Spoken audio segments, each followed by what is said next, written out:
ఇట్లాంటి చిట్టి చిట్టి సమోసాలను ఎప్పుడైనా ట్రై చేశారా? అలా చేత్తో చిదవగానే ఎంతో క్రంచీగా చాలా టేస్టీగా ఉంటుంది.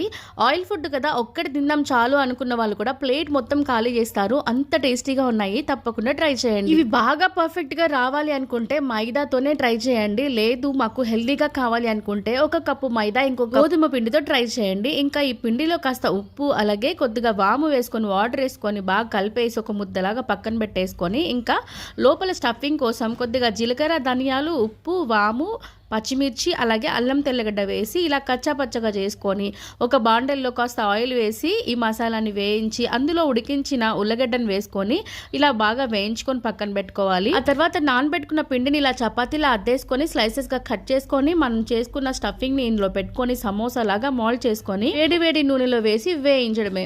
గోల్డెన్ కలర్లో వేయించేసేసి తీసామంటే చల్లారిన తర్వాత కలర్ చేంజ్ అయ్యి మరీ డార్క్ కలర్లో అయిపోతాయి. అందుకనే మనము లైట్ గోల్డెన్ కలర్లో ఉన్నప్పుడే తీసేసుకోవాలి. ఇంకా ఉంటే పచ్చిమిర్చి, కరివేపాకు కూడా వీటితో పాటు వేయించుకొని తీసుకొని సమోసాతో పాటు నంచుకొని తిన్నామంటే అద్భుత అనాల్సిందే తిన్న వాళ్ళు ఎవరైనా. ఆ వీడియోస్ మీకు నచ్చుతున్నట్లయితే లాంగ్ వీడియోస్ కావాలి అంటే ఖచ్చితంగా కామెంట్ చేయండి. అవి కూడా చేయడానికి ట్రై చేస్తాను.